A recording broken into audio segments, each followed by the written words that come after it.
A las 8 de la noche ya era claro que algo andaba mal. Intentaron reportar su desaparición ese mismo día, pero las autoridades inicialmente les indicaron que debían esperar 72 horas para considerar a una persona como desaparecida.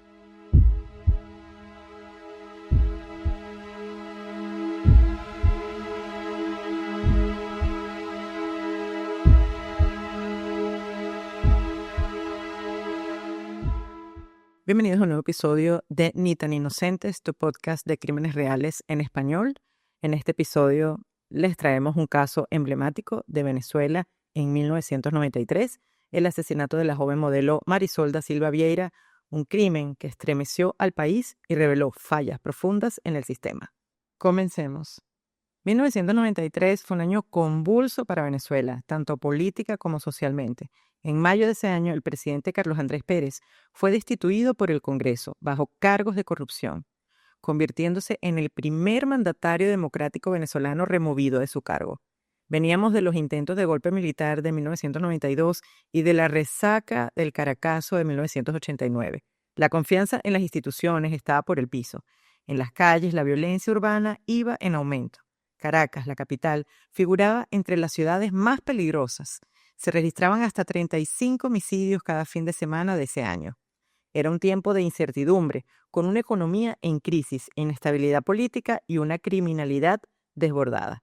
En ese contexto, los crímenes violentos acaparaban titulares, y ninguno resonó tanto en 1993 como el caso de Marisol da Silva, una joven modelo cuyo brutal asesinato reveló tanto la crueldad de su agresor como la falencia del sistema de justicia de la época.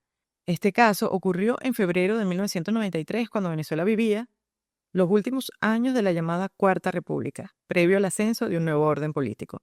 La inseguridad personal, especialmente de las mujeres, era un tema relegado entonces. Solo meses antes, en diciembre de 1992, la ONU había reconocido la violencia contra la mujer como una violación grave de derechos humanos. El crimen de Marisol sucedió en ese ambiente, un país convulso donde la violencia contra la mujer aún no recibía la atención ni las leyes que tendría años después.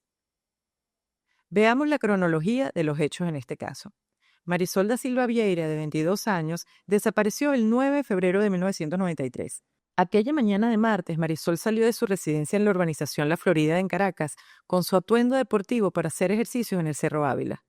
Ella solía ejercitarse en ese parque nacional, a veces acompañada por su novio Aníbal Logrost, hijo de una conocida locutora, según reportes extraoficiales. Pero ese día fue sola. Marisol era una modelo de televisión en ascenso. Trabajaba en el canal RCTV y mantener su estado físico era parte de su rutina diaria. Llevaba puesta una franela, un mono deportivo, zapatos de trote y un cinturón térmico. Salió temprano, esperando regresar en pocas horas. Sin embargo, con el pasar del día, su familia comenzó a alarmarse. Al caer la noche, el 9 de febrero, Marisol no volvió a casa. Su madre, la señora María Vieira, empezó a preocuparse seriamente al ver que pasaban las horas. A las 8 de la noche ya era claro que algo andaba mal. Intentaron reportar su desaparición ese mismo día, pero las autoridades inicialmente les indicaron que debían esperar 72 horas para considerar a una persona como desaparecida. Esas 72 horas fueron de angustia para la familia. Llamaron amigos, verificaron en hospitales y hasta en la morgue de Bellomonte sin resultados. La ciudad amaneció los días siguientes sin rastros de la modelo. El 13 de febrero de 1993, 4 días después de su desaparición, ocurrió un descubrimiento fatal. Ese sábado, en la mañana, un guardaespaldas llamado Juan Stredel patrullaba por una de las veredas del sector Lomas de Cuño, una zona boscosa en las faldas del Ávila, cerca del distribuidor La Florida, cuando percibió un olor fétido muy fuerte. Al acercarse exactamente a las 9 de la mañana, Stredel avistó un cuerpo entre la maleza.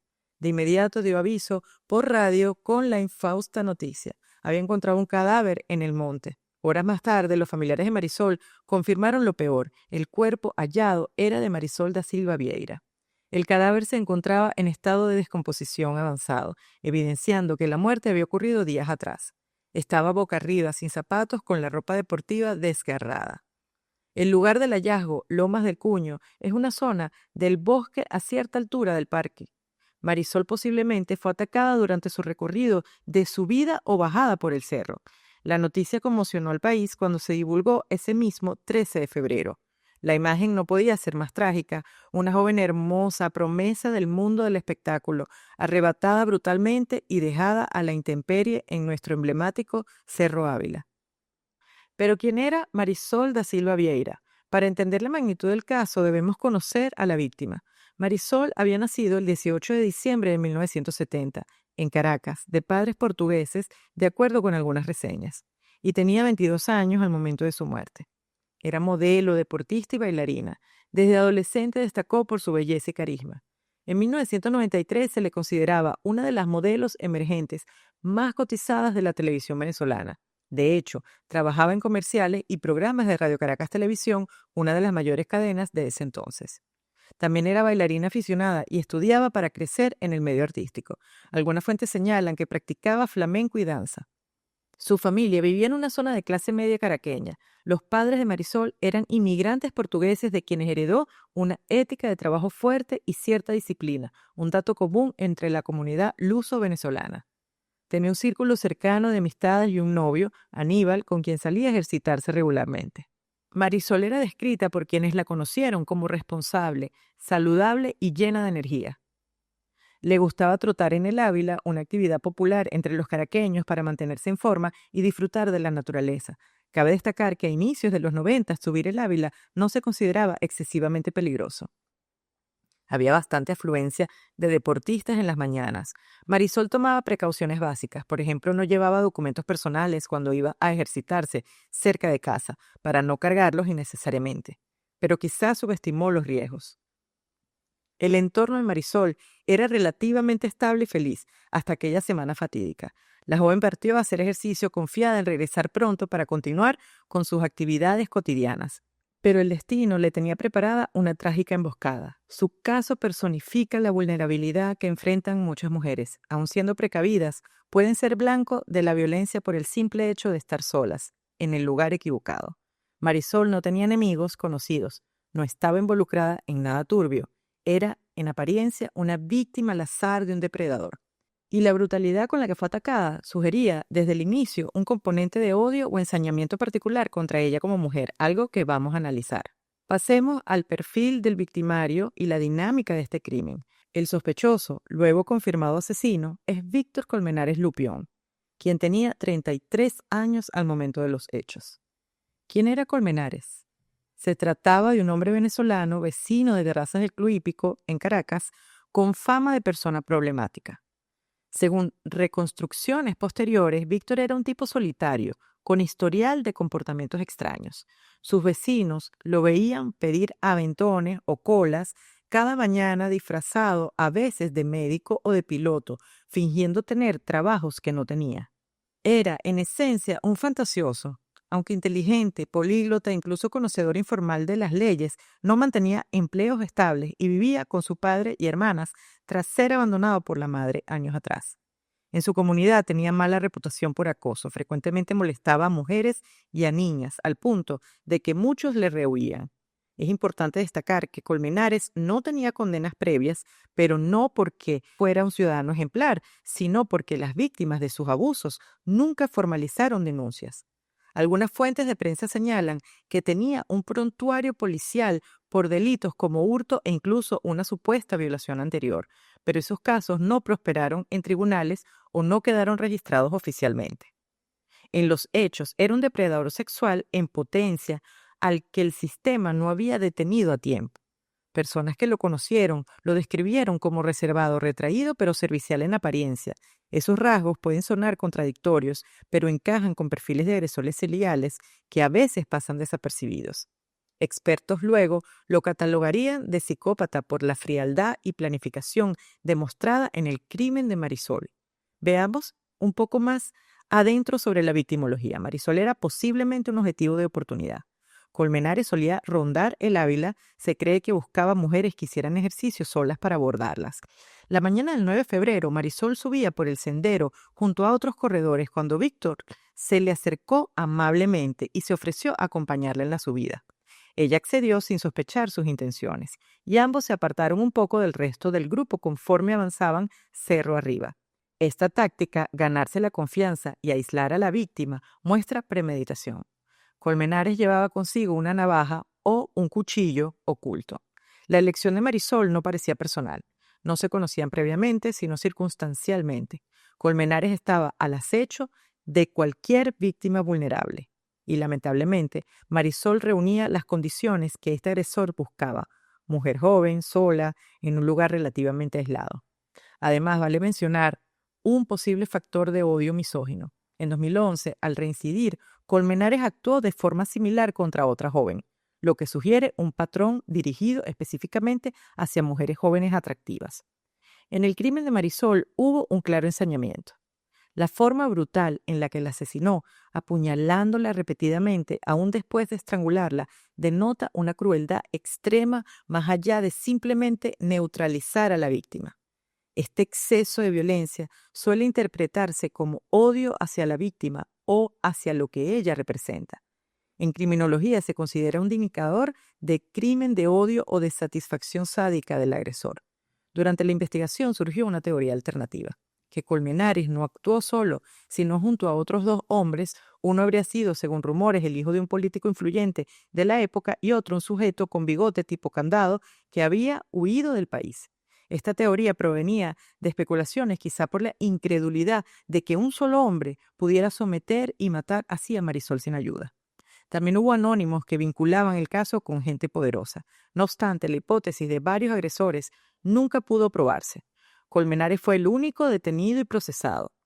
Las autoridades descartaron oficialmente la participación de terceros, aunque la duda razonable quedó sembrada en algunos sectores. Hasta hoy, esa posibilidad se considera no concluyente. No hay evidencia firme, más allá de habladurías, de que alguien más estuviera involucrado en el crimen de Marisol. La investigación de este caso tuvo giros interesantes, con pistas falsas y golpes de suerte.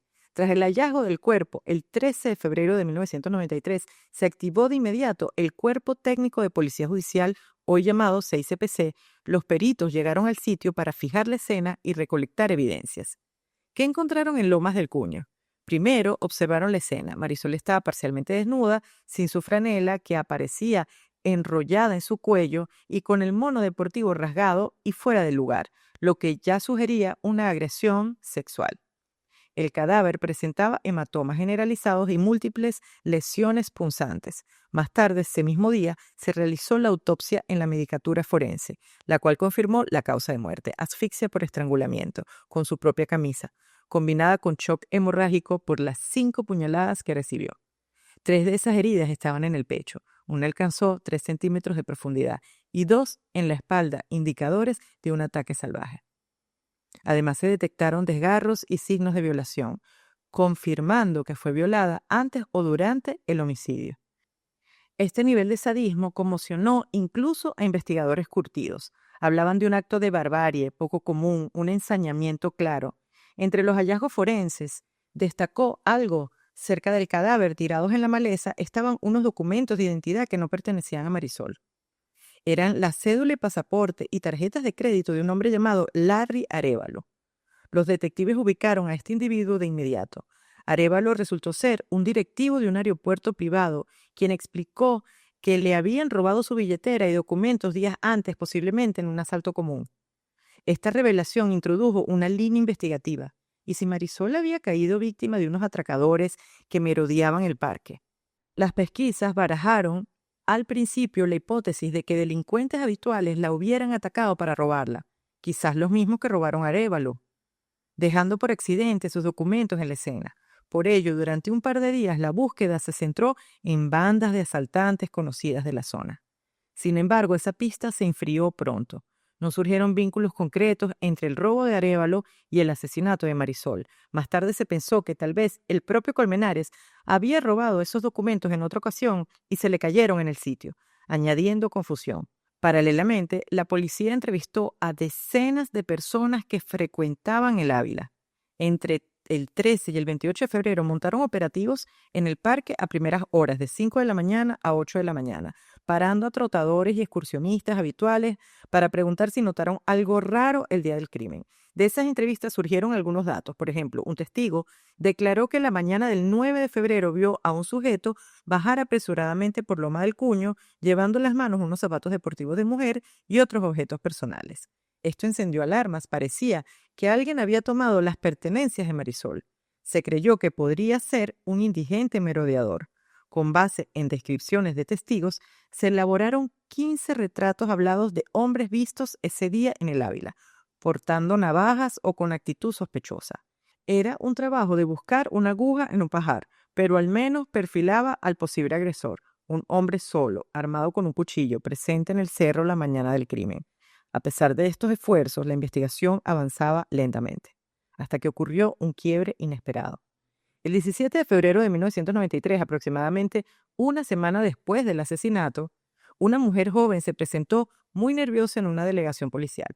Esta mujer, cuyo nombre se mantuvo reservado en los expedientes, la llamaremos Testigo 002, como aparece en los documentos. Contó con una historia escalofriante. Dijo que había sido contratada para dar un servicio de masaje a domicilio a un hombre en Caracas y que durante el encuentro el cliente la amenazó con una navaja, llegando incluso a hacerse un corte a sí mismo para impresionarla.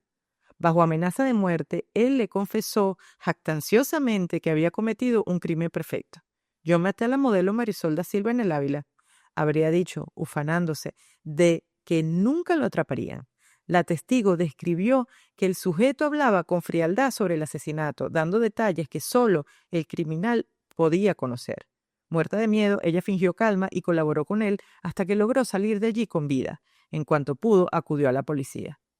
Imaginen el asombro de los investigadores al escuchar esto. El asesino mismo habría confesado su crimen a otra potencial víctima. La mujer proporcionó la identidad y señas del sujeto. Era Víctor Colmenares Lupión.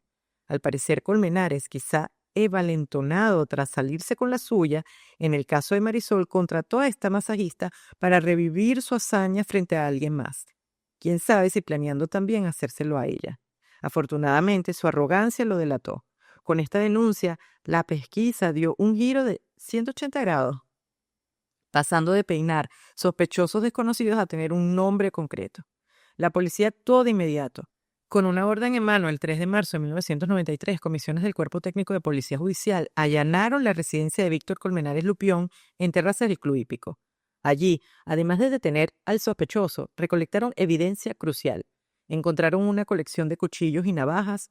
El hombre, al parecer, era fetichista de las armas blancas y, más importante, una toalla amarilla manchada de sangre oculta entre sus pertenencias. También hallaron unos zapatos deportivos de mujer recién lavados con restos de manchas pardas, posiblemente sangre lavada, y otras posibles pertenencias vinculadas. Todo esto fue embalado como evidencia. Durante el allanamiento, Colmenares intentó despistar a los agentes presentándose con otro nombre y diciendo que era gerente de un resort de playa. Pero era una mentira burda, quizá producto de su tendencia fantasiosa, que no detuvo a los detectives. Al ver las pruebas acumulándose, Colmenares pasó de la negación vehemente al quiebre emocional. Tras horas de interrogatorio, finalmente confesó su responsabilidad en la violación y asesinato de Marisol da Silva.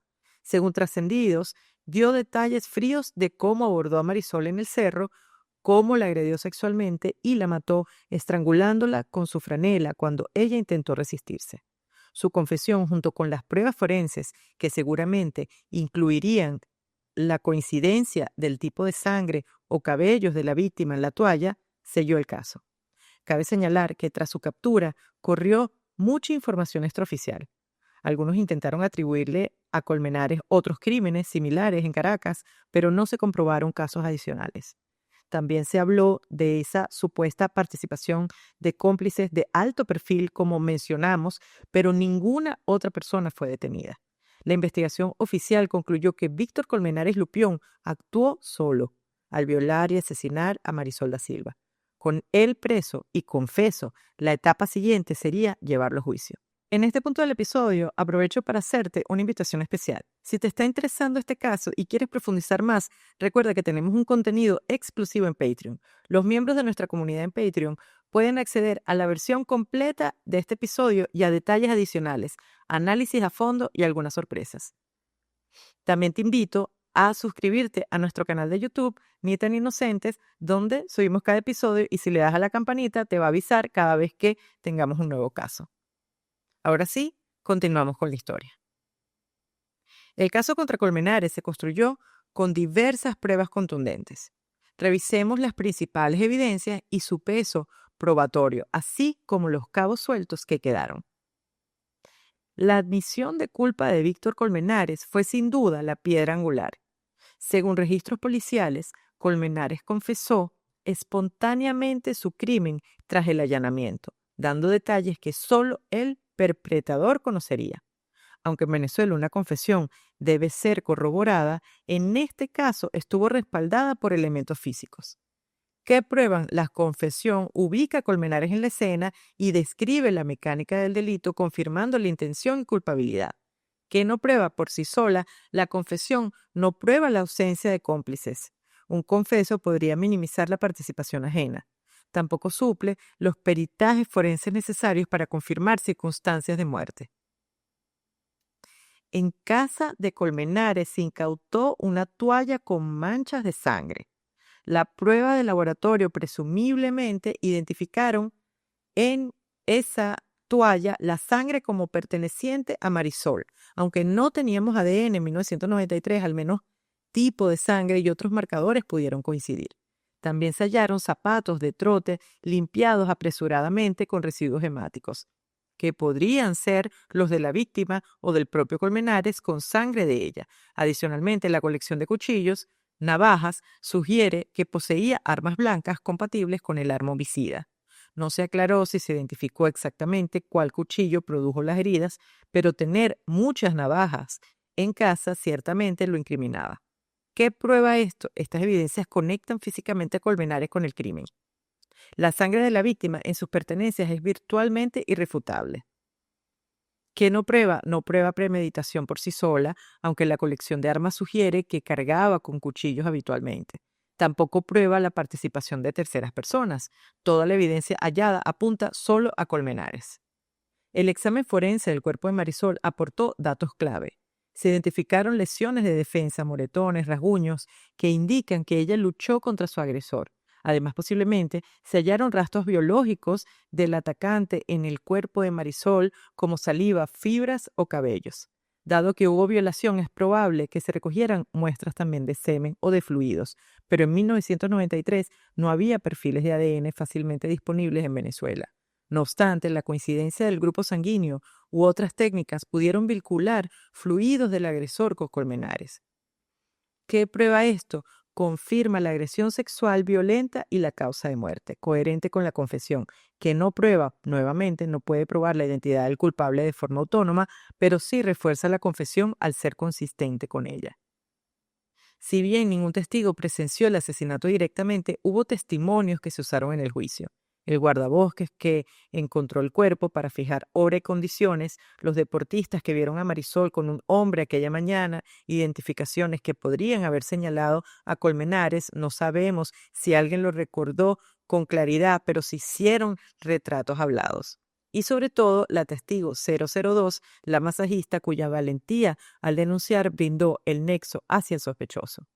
De hecho, es posible que esta mujer haya testificado en el juicio narrando cómo Colmenares le confesó el crimen y la amenazó. ¿Qué prueba esto? Los testigos situacionales confirman el entorno. Marisol fue vista con un hombre que encajaría con Colmenares y que Colmenares se autoincriminó ante la testigo 002, lo que en tribunales es admisible como prueba testimonial de prueba anticipada o similar. ¿Qué no prueba esto? No hay testigo ocular del momento del asesinato de Marisol, por lo que todo se deduce, pero dada la confesión directa, esto no fue problema mayor. Ahora, ¿qué quedó sin probar o qué quedó dudoso? Principalmente la posible participación de cómplices. Como mencionamos, existían rumores de otros implicados. Incluso llegó a circular la historia de una carta anónima que señalaba a un verdadero asesino distinto a Colmenares Se hablaba de un abogado que huyó del país, pero esto nunca tuvo sustento. Todas las pruebas materiales vinculaban únicamente a Víctor. El tribunal concluyó que cualquier versión de terceros era especulación sin evidencia. Así que este punto quedó no resuelto oficialmente, más allá de las teorías conspirativas que algunos discuten hasta hoy en foros. Un detalle interesante es que este caso sirvió para evidenciar las fallas. La tardanza inicial en buscar a Marisol por la regla de esperar 72 horas, la posibilidad de que Colmenares hubiese agredido a otras mujeres sin denuncia, un patrón que las autoridades no detectaron a tiempo y la ausencia en ese entonces de protocolos específicos para crímenes de género. En 1993 no existía la figura del feminicidio ni leyes especiales, eso vendría después. Así que muchas cosas que hoy consideraríamos obvias, el perfil psicológico del agresor, el riesgo de reincidencia, no se manejaron plenamente en aquel momento. En resumen, las pruebas presentadas probaron sólidamente que Víctor Colmenares violó y asesinó a Marisol da Silva. No quedó duda razonable de su autoría individual. Lo que no se pudo probar fue que hubiesen otros culpables. Esa posibilidad quedó descartada por falta de indicios, aunque en la mente pública quedó rondando como un mito urbano. Tampoco se probó un motivo más allá del sexual sádico, pues Colmenares no conocía a Marisol de antes. Fue un ataque oportunista, no un encargo ni nada por el estilo. El caso de Marisol da Silva avanzó a la fase judicial con amplia atención mediática. Tras la detención de Colmenares en marzo de 1993, el proceso judicial tomó su curso. Hay que recordar que en esa época Venezuela tenía un sistema inquisitivo lento, por lo que el juicio no fue inmediato. Colmenares estuvo preso preventivamente mientras se recaudaban todos los elementos para el expediente.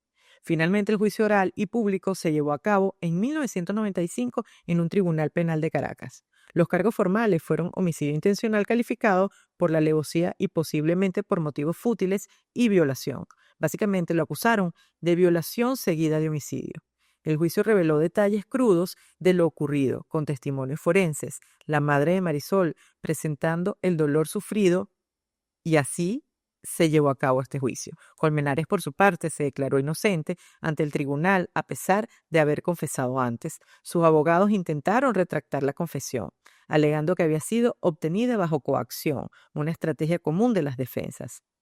Incluso es posible que él mostrara una actitud fría característica de psicópatas que no asumen la responsabilidad, pero la evidencia en su contra era abrumadora.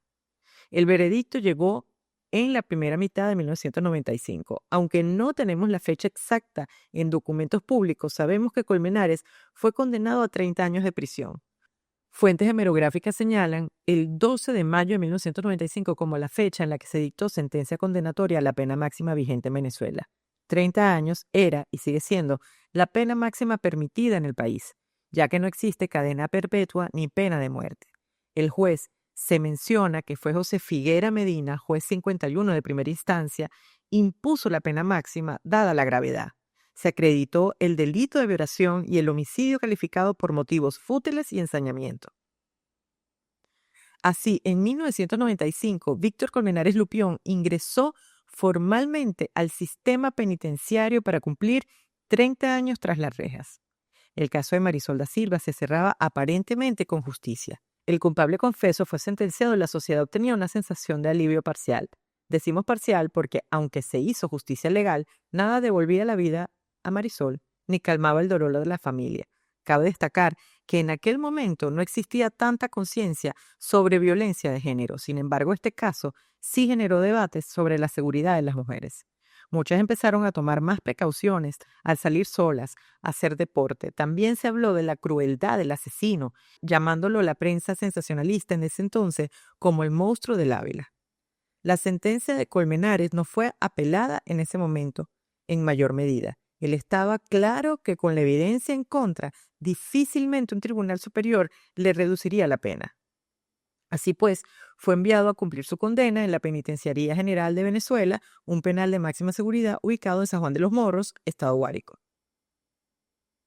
¿Qué pasa el día de hoy? Podríamos pensar que la historia terminó con Colmenares pudriéndose en la cárcel por 30 años. Pero no fue así. Este caso dio un giro inesperado décadas después, volviéndose un ejemplo alarmante de cómo un sistema puede fallar. Víctor Colmenares Lupión no cumplió íntegramente los 30 años. A finales de los 90, Venezuela reformó su Código Orgánico Procesal Penal, introduciendo beneficios por estudio, trabajo, buena conducta que podían reducir la pena efectiva. Además, en 1998, la nueva Constitución eliminó la figura de pena perpetua implícitamente, reafirmando 30 años como máximo, y posteriormente se implementaron medidas que permitían optar a fórmulas alternativas tras cumplir cierto porcentaje de la condena. Gracias a estos cambios legales, Colmenares, siendo un preso sin mayores incidentes disciplinarios, quedó elegible para medidas de prelibertad tras cumplir aproximadamente 2/3 de la pena. Según un análisis de juristas, la reforma estableció que debía cumplir al menos 25 de los 30 años, pero por estudios y trabajo intramuros se le contabilizaron redenciones. En total, estuvo preso 17 años y unos meses y obtuvo beneficios que le restaron alrededor de 8 años de condena. Así llegó al año 2011, con Colmenares próximo a salir. En abril de 2011 se le concedió a Víctor Colmenares la libertad condicional o libertad plena con condiciones, tras casi 18 años en prisión, como les acabo de decir. Este dato es impactante. El asesino de Marisol da Silva, condenado a 30 años, quedó libre en la calle en menos de 2 décadas. Cabe mencionar que hubo voces de alerta. Expertos penalistas como William Dumont protestaron diciendo que un violador reincidente como Colmenares no debió quedar en libertad, a pesar del tiempo cumplido, pero la ley era la ley, se aplicó el beneficio. Lo más trágico es lo que ocurrió después. Tan solo un mes tras su liberación, Colmenares volvió a atacar.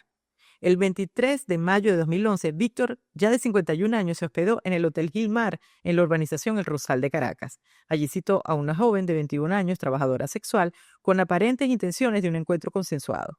Sin embargo, en la habitación, Colmenares reveló su verdadera cara. Intentó forzarla a tener sexo sin protección y, ante su negativa, la sometió amenazándola con unas tijeras. La joven, en una decisión desesperada para salvar su vida, se lanzó por la ventana de aquel primer piso. Milagrosamente sobrevivió a la caída, aunque quedó lesionada. Ella, desnuda y aterrorizada, buscó la ayuda inmediatamente. Personal del hotel la auxilió y detuvieron a Colmenares en la escena, entregándolo a la policía. La noticia corrió rapidísimo. Capturado, el asesino de la modelo intentó violar a otra mujer. Medios titularon que el monstruo del Ávila atacó de nuevo. La indignación pública fue enorme. ¿Cómo es posible que este sujeto estuviera libre para repetir sus crímenes? En redes sociales y la prensa se fustigó el sistema penal que permitió su excarcelación. Tras su arresto, el 23 de mayo, Colmenares fue presentado ante tribunales nuevamente, ahora bajo la Ley Orgánica sobre el Derecho de las Mujeres a una Vida Libre de Violencia, una ley especial promulgada en 2007 para casos de violencia de género. Se le imputó violencia sexual agravada.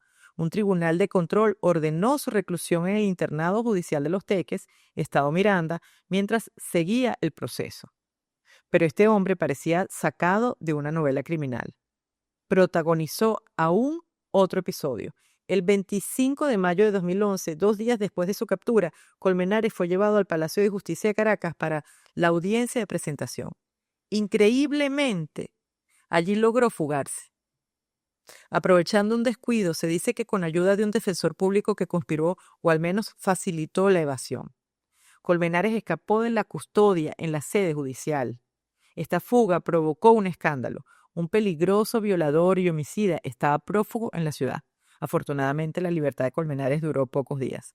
Se montó un operativo de búsqueda nacional el 30 de mayo de 2011. Efectivos de la Guardia Nacional Bolivariana lo recapturaron en el punto de control de Caseteja, en la autopista centro-occidental, mientras Colmenares huía en un autobús hacia Barquisimeto. Fue detenido sin resistencia. La fuga evidenció fallas de seguridad, pero al menos lograron ponerlo nuevamente bajo las rejas de que pudiera hacer más daño. Con Colmenares nuevamente preso, se procedió a su segundo juicio. En este proceso, por el ataque del Hotel Gilmar. La fiscalía contaba con una víctima sobreviviente que testificó, videos de seguridad del hotel que mostraron a la joven saltando y quizá al agresor persiguiéndola. Fue un juicio más corto. El 28 de mayo de 2012, el Tribunal Primero de Juicio en materia de violencia contra la mujer de Caracas lo declaró culpable de violencia sexual agravada y lo condenó a 16 años y 8 meses de prisión. Esta pena se sumaba a su historial, aunque legalmente correspondía solo al nuevo delito. Colmenares apeló el fallo, pero el 15 de enero de 2014 la Corte de Apelaciones confirmó íntegramente la sentencia. Y en diciembre de 2014 el Tribunal Supremo rechazó su recurso final, dejando firme la condena. Desde ese entonces, Víctor Colmenares Lupión ha permanecido encarcelado. Al momento de hacer este episodio, sigue en prisión cumpliendo esa pena que lo mantendrá tras las rejas al menos hasta 2027 o 2028. Irónicamente, eso equivale casi al total de la pena original por Marisol, que debía terminar en 2025, si no hubiese sido por la reducción que lo liberó anticipadamente. Colmenares habría salido precisamente este año, 2025, de cumplir los 30 años, y quizá no habría podido agredir a la joven de 2011. Este caso, por lo tanto, abrió un debate sobre la pertinencia de ciertos beneficios procesales para criminales violentos. De hecho, tras lo ocurrido, se revisaron protocolos. Por ejemplo, ahora un convicto por homicidio con trastornos psiquiátricos probablemente requeriría evaluaciones más estrictas antes de otorgarle la libertad. Hoy por hoy, Colmenares tiene alrededor de 65 años. Es posible que esté detenido en alguna cárcel como Tocuyito o que lo hayan trasladado a otro penal en los años recientes. Hubo reportes de un traslado en 2016 y otro en 2023 por cuestiones de reordenamiento penitenciario. En cualquier caso, permanece bajo custodia del Estado. No se conocen intentos de apelaciones adicionales ni solicitudes de medidas humanitarias a su favor. Su figura se ha convertido en sinónimo de psicópata reincidente en la opinión pública. 32 años después del crimen, el caso de Marisol da Silva Vieira sigue siendo recordado como uno de los más atroces en la crónica roja venezolana. Su asesinato reveló no solo la brutalidad de un individuo, un depredador sexual, sino también fallas sistémicas, un entorno violento contra la mujer, una justicia que años más tarde permitió que ese agresor regresara a la calle. Marisol, en el momento de su muerte, representaba la esperanza y el brillo de la juventud. Su vida truncada puso de relieve la vulnerabilidad que enfrentan las mujeres ante la violencia machista, incluso mucho antes de que ese término se popularizara. El asesino, Víctor Colmenares Lupión, cumple hoy su castigo en prisión, habiendo reaparecido en la escena criminal solo para confirmar los peores temores sobre su peligrosidad. Podría decirse que la justicia tarda pero llega, pues finalmente está confinado nuevamente, pero el alto costo que se pagó en vidas y seguridad es incalculable. Marisol no pudo ver justicia plena en vida, pero su caso contribuyó a un despertar. Tras él se empezó a hablar más en serio de la protección a la mujer, de endurecer penas a violadores, de vigilar a quienes muestran patrones psicopáticos. Al cerrar este episodio recordamos a Marisol da Silva no solo como una víctima, sino como el rostro de un cambio necesario. Su nombre quedó asociado a la lucha contra la violencia hacia la mujer en Venezuela. Y su asesino, tristemente célebre como el monstruo del Ávila, es una prueba de que la maldad puede ocultarse tras las fachadas insospechadas. En Ni tan Inocentes les hemos narrado este caso de forma verificada y factual, sin morbo pero sin esconder la verdad, porque conocer estas historias nos permite exigir sociedades y sistemas más justos. Gracias por llegar hasta este punto y recuerda, no olvides suscribirte al canal de YouTube y dejarnos comentarios. Y en nuestra comunidad en Patreon vas a poder escuchar un episodio especial con información adicional sobre este caso. Así que nos vemos por allá. Esto fue Ni tan Inocentes, porque aquí nadie es tan inocente como parece. Nos vemos en un próximo caso. Chao.